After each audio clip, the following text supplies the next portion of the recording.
أعوذ بالله من الشيطان الرجيم بسم الله الرحمن الرحيم وإلهكم إله واحد لا إله إلا هو الرحمن الرحيم۔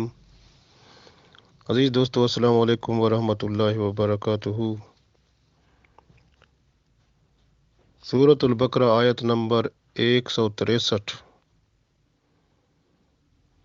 جاری ہے۔ پہلا حصہ لا و الہ الہکم الہ واحد، اور تمہارا خدا جو رب تعالیٰ ہے تمہارا وہ ایک ہے۔ جب بندے کو یہ توفیق ہو جاتی ہے کہ وہ اللہ کو ایک مان لیتا ہے، تب اس پر ہدایت کے سارے دروازے کھل جاتے ہیں۔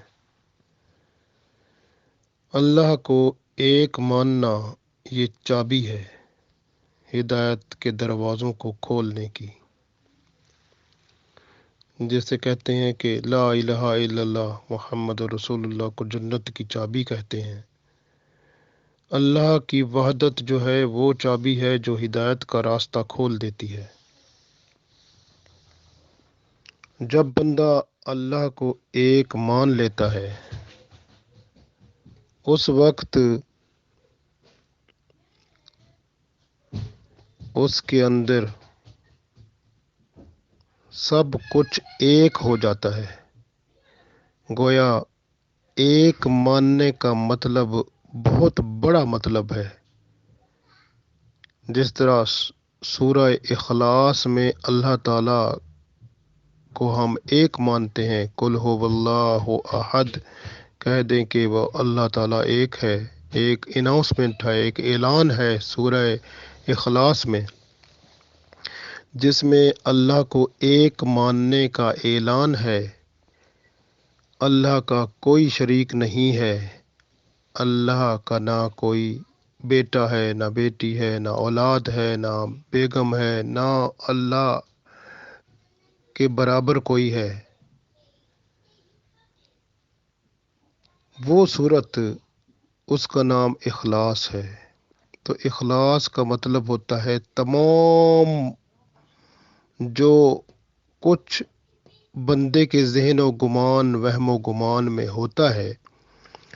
سب کو باہر نکال کے پھینک دے بندہ، صرف اللہ کو ہی، واحد اللہ کو اپنے ساتھ ذہن میں رکھے، زبان سے اقرار کرے، دل سے تسلیم کرے، اور بس جب یہ بات آ جاتی ہے ایک اللہ کی تو سب کچھ ٹھیک ہو جاتا ہے اور ہدایت کا دروازہ کھل جاتا ہے۔ اس کے بعد جب دنیا میں بندہ رہتا ہے تو دیکھتا ہے دنیاوی کاموں میں، میل جول میں، تعلقات میں، ہر چیز میں دیکھتا ہے کہ اب کسی کی طرف جھکاؤ اگر وہ کرنا چاہتا ہے تو اس کو یاد آتا ہے وَإِلَٰهُكُمْ إِلَٰهٌ وَاحِدٌ، کہ میرا تو اللہ ایک ہے، لا الہ الا ہوا، اس کے سوا کوئی ایسا نہیں ہے جس کی بات میں مانوں یا جس کے سامنے جھکوں۔ تو بندہ پھر نہ کسی کے سامنے جھکتا ہے، نہ کسی کی بات مانتا ہے۔ گویا اللہ کے سامنے جب جھک جاتا ہے تو پھر کسی کے سامنے جھکنے والا نہیں رہتا۔ غور کریں اپنے جسم کی بناوٹ پر اور جو اللہ نے مخلوق بنائی اس پر۔ اللہ تعالیٰ نے جو مخلوق بنائی ہے اس میں جانور اور پودے جو ہیں اور انسان ہیں۔ آپ سب سے پہلے پودوں کو، درختوں کو دیکھیں، یہ جاندار چیزیں ہیں جو اللہ نے بنائی ہیں۔ درخت جو ہوتے ہیں ان کا سر جو ہوتا ہے نا، وہ ان کی جڑیں ہوتی ہیں، کیونکہ سر کے اوپر بال ہوتے ہیں نا، تو جڑوں کے اوپر بال ہوتے ہیں، وہ بال جن سے وہ زمین سے پانی کو چوستے ہیں، جن کو روٹ ہیئر کہتے ہیں۔ جڑوں کے اوپر جو بال ہوتے ہیں وہ زمین سے پانی کو چوستے ہیں۔ گویا پودوں کا جو سر ہوتا ہے، درختوں کا جو سر ہوتا ہے، وہ ان کی جڑیں ہوتی ہیں، ان کے اوپر بال ہوتے ہیں۔ تو وہ سر جو ان کا ہوتا ہے وہ زمین میں ہوتا ہے، ہمیشہ سجدے میں ہوتا ہے۔ اور اسی کو قرآن پاک میں سورہ رحمان میں اللہ تعالیٰ نے بیان فرما دیا، وَالشَّجَرُ یسجدان، اور شجر جو ہوتے ہیں وہ یسجدان یعنی سجدے میں ہوتے ہیں۔ تو سجدے میں اس لیے کہ ان کے سر جو ہیں ان کے اوپر بال ہوتے ہیں، روٹ یا وہ سجدے میں سر جو ہے ان کا سر ہی زمین کے اندر ہوتا ہے، گویا سجدے میں ہو رہا، سجدے میں ہوتا ہے۔ تو اسی لیے وَالشَّجَرُ یسجدان، تو شجر جو ہیں وہ سجدے میں ہیں، اللہ تعالیٰ نے خود بھی فرما دیا۔ اس لیے درخت جو ہیں، دیکھیں آپ نے کسی درخت کو کسی قسم کی کوئی حرکت کرتے ہوئے نہیں دیکھا، اور نہ ہی درخت سے کبھی کوئی ایسی بات جس کے بارے میں آپ نافرمانی کی کوئی ذرہ بھر بھی بات سوچ لیں، سوچ میں بھی نہیں آ سکتی۔ نیک لوگ جو ہوتے ہیں وہ درخت کی طرح ہوتے ہیں، جب جھک جاتے ہیں تو پھر ان پر اللہ کا حکم ہی لاگو رہتا ہے، اس کے علاوہ کسی بات کا اثر تک نہیں ہوتا ان پر۔ اللہ نے جانور بنائے تو جانوروں کو جھکا ہوا بنایا، رکوع کی شکل میں بنایا، پودے اور درختوں کو سجدے کی شکل میں بنایا، اور جانور جو ہیں رکوع کی شکل میں ہیں۔ آپ کوئی بھی جانور دیکھ لیں، بیل دیکھ لیں، گائے دیکھ لیں، حتیٰ کہ کسی طرح کا جانور دیکھ لیں، ہر جانور جو ہے وہ جھکا ہوا پیدا کیا گیا ہے، رکوع کی شکل میں پیدا ہوا ہے۔ اور اگر انسان اپنے جسم کو دیکھے تو جسم کے تمام اعضاء جو ہیں وہ بھی جھکے ہوئے پیدا کیے گئے ہیں، لیکن انسان کو کھڑا اس لیے پیدا کیا گیا کہ اس کے اوپر جھکنا جو ہے وہ اس کے بس میں کر دیا گیا کہ تیری مرضی آئے تو جھک جائے، نہ آئے تو کھڑا رہے۔ جھک گیا تو انسان ہے، کھڑا رہا تو شیطان ہے۔ بس بندے کے اوپر سارا معاملہ ڈال دیا گیا۔ اس لیے بندہ جھک جاتا ہے تو پھر وہ عاجزی پا لیتا ہے، اور اللہ کی رحمت اس پر اوپر سے جب پڑتی ہے تو وہ ہدایت کے چشمے جو ہے وہ پھوٹ پڑتے ہیں۔ اس لیے جو ہے جو کھڑا رہتا ہے تو اس کے اوپر اللہ کی رحمت نہیں پڑتی، وہ شیطان کے گروہ میں شامل ہو جاتا ہے۔ جھکاؤ سے ہی اللہ کی رحمت بندے کا رخ کرتی ہے۔ تو میں نے عرض کیا کہ یہی چیز ہے، جب بندہ جھک جاتا ہے، اللہ کو واحد مان لیتا ہے، تو پھر اپنے آپ کو اللہ کے ہاں جھکا لیتا ہے، جس کو سبمیشن کہتے ہیں، تو پھر اس کا کوئی اور اللہ کے سوا دنیا میں نہیں ہوتا، وہی مالک، وہی مختار، وہی سب کچھ ہوتا ہے۔ جب ایسی صورتحال ہو جاتی ہے تو ہدایت کے دروازے سارے کھل جاتے ہیں، تو بندہ اللہ کی پہچان کر لیتا ہے، اور سب سے بڑی بات جو ہوتی ہے وہ اپنے آپ کو ہی پہچان لیتا ہے، کیونکہ اپنے آپ کو پہچان لیتا ہے کہ میں جو ہوں، میرے اندر کیا کچھ ہے۔ اس کو اپنے اندر کی عاجزی نظر آتی ہے، جھکاؤ نظر آتا ہے، اپنی بناوٹ میں مٹی نظر آتی ہے، اور مٹی میں جتنی عاجزی ہے، اس کی انتہا درجے کی عاجزی ہے، وہ اپنے اندر بندہ پا لیتا ہے۔ تب ایسی صورت جب نظر آ جاتی ہے تو پھر کیا ہوتا ہے؟ جب عاجزی بندے کو مکمل طور پر نظر آ جاتی ہے تو بندہ اللہ کے تکبر کو، اللہ کی بڑائی کو پا لیتا ہے، تو پھر اللہ اکبر کہتا ہے، اللہ تو ہی تو بڑا ہے۔ تو اللہ کی بڑائی بیان کرتا ہے، تو جب اللہ کی بڑائی بیان کرتا ہے،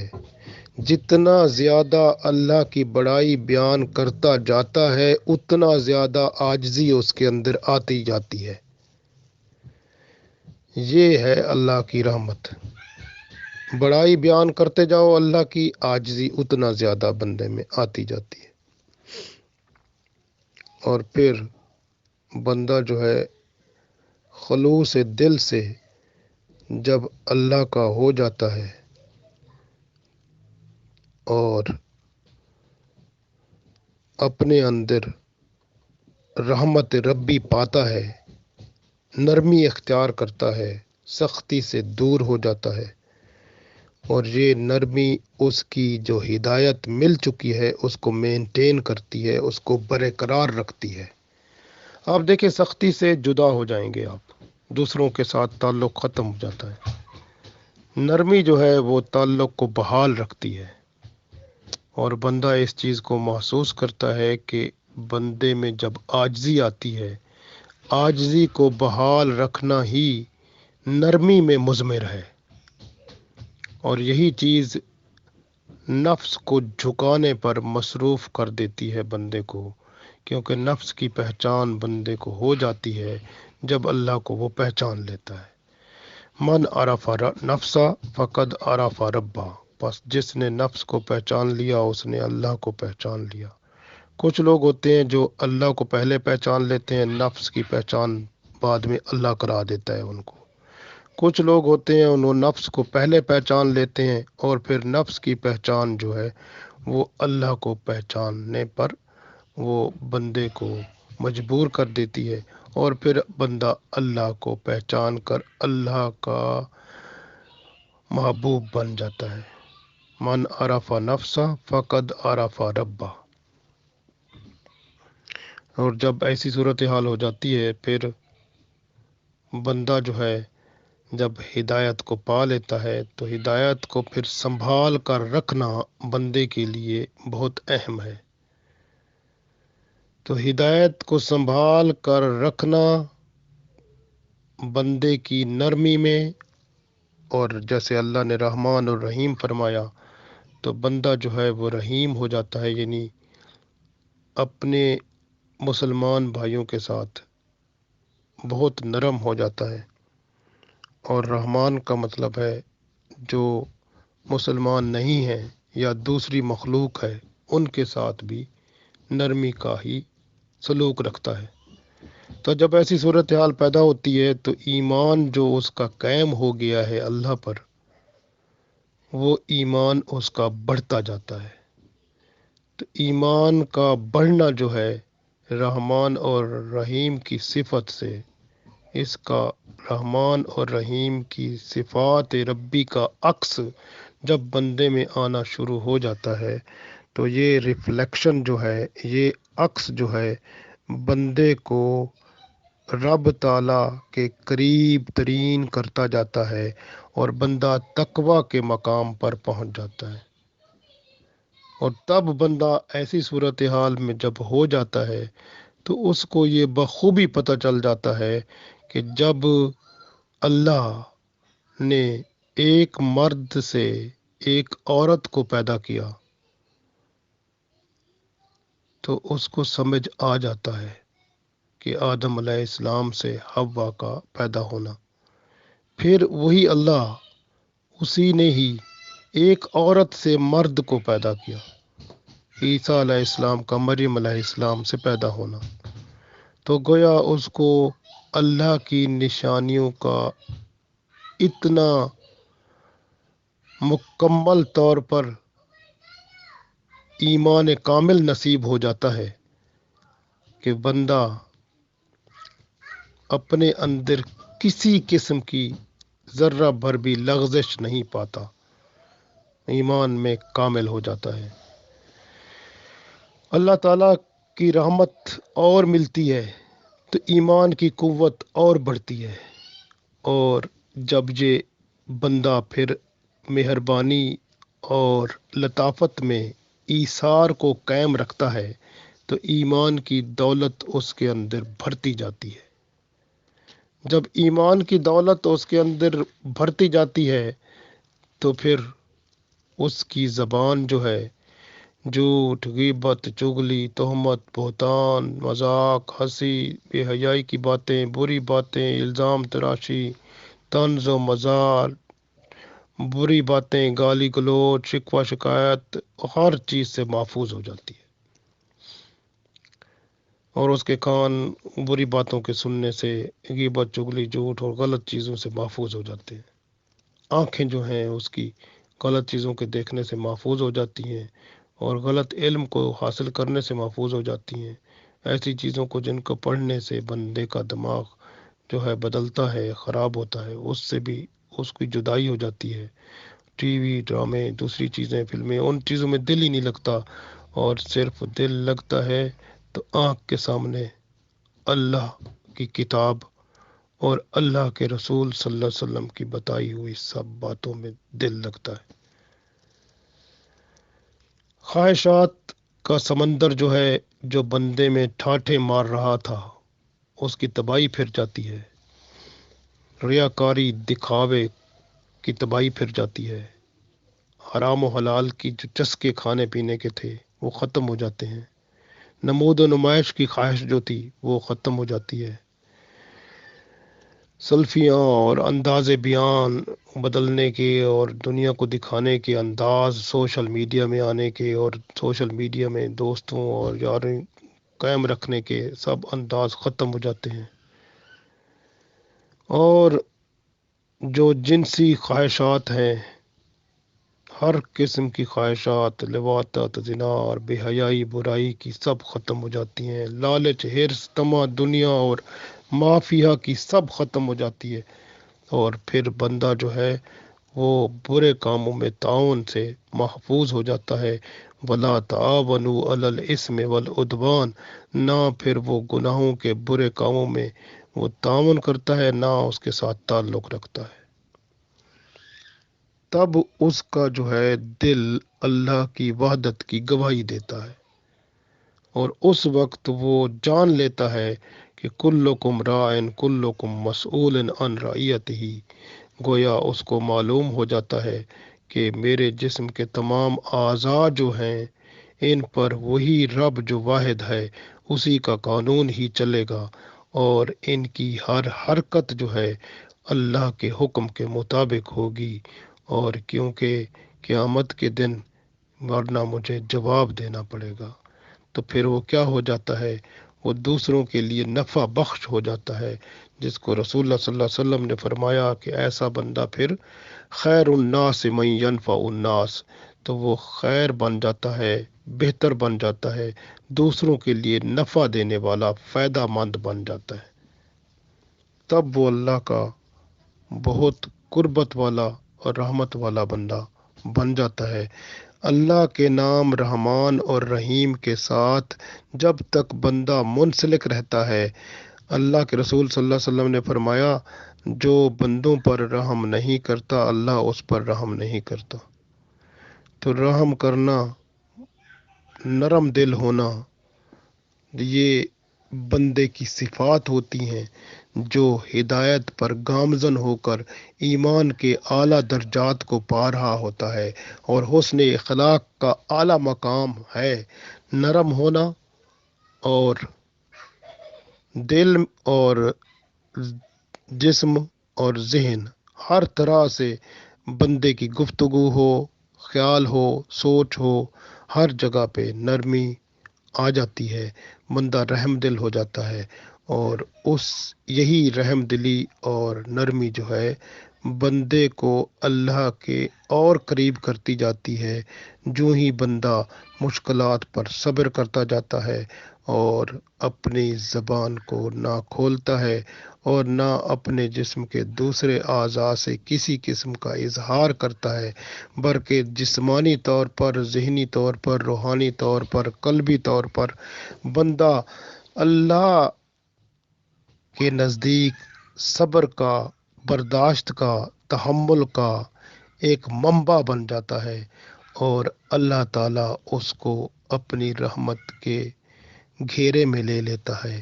تب وہ بندہ اللہ کو واحد سمجھ کر اعلان کرتا ہے قل هو اللہ احد، کہہ دیتا ہے، اعلان کر کے بتا دیتا ہے، اللہ کہہ دو ایک ہے، اللہ الصمد، اللہ بے نیاز ہے، لم یلد، وہ نہ کسی کا باپ ہے، ولم یولد، اور نہ کسی کی اولاد ہے، ولم یکن لہ کفوا احد، اور نہ کوئی اس اللہ کے برابر ہے۔ تو اللہ تعالیٰ اپنی شان و صفات میں اعلیٰ و برتر ہے۔ بندے کے اندر یہ سب صفات اس وقت آ جاتی ہیں جب بندہ سب کے لیے خیر و برکت کا، امن و سکون کا حسین ترین نمونہ بن جاتا ہے، جس طرح کے رسول پاک صلی اللہ علیہ وآلہ وسلم تھے۔ اللہ تعالی ہم سب کو آپ صلی اللہ علیہ وسلم کے اسوہ حسنہ پر چل کر اللہ کی وحدانیت کو پہچان کر اللہ کی محبت قربت میں اور آپ صلی اللہ علیہ وسلم کی پیروی میں یہ زندگی کے لمحات گزار کے آخرت کی وہ گھڑیاں عطا فرمائے جس میں اللہ کے ہاں ہم سرخرو ہو سکیں اور محبوب صلی اللہ علیہ وآلہ وسلم کے ساتھ اپنی آخری منزل جنت الفردوس میں جا سکیں۔ آمین۔